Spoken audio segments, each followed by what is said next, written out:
In a future world, amputations have replaced the death penalty.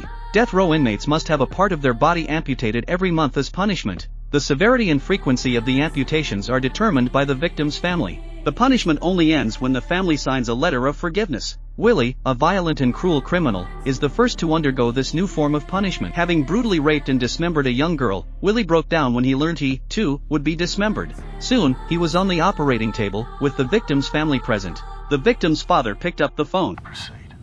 His eyes were filled with a vengeful determination, and as the scalpel slowly descended, a satisfied smile appeared on the father's face. His younger daughter, however, was frightened and quickly left. The second surgery began soon after, and this time, only the father and older daughter attended. As the sound of a chainsaw filled the room, the older daughter turned and silently left. Looking at his mutilated body, Willie finally began to regret his actions. Don't hurt none. In this surgery, Willie lost his left leg and right hand. In a state of endless fear and despair, Willie braced for his third surgery. This time, only the victim's father was present. After the surgery, Willie was left without his final leg, now a quadriplegic. But the victim's father chose to continue the dismemberment. Willie's kidney and lung were removed, and he could only survive on nutrients through and for.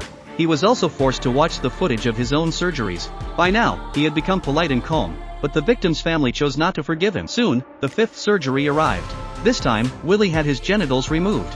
He didn't shed a tear and no longer spoke to anyone. The victim's father watched the sixth surgery without any emotion. In this operation, Willie lost his ears, nose, and the tip of his tongue. Even the remaining hair was lasered off. At this point, the victim's father finally signed the letter of forgiveness. Looking at Willie, now wrapped like a mummy in his hospital bed, the father's expression was weary and complex as he turned and left. Finally, Willie's punishment was over.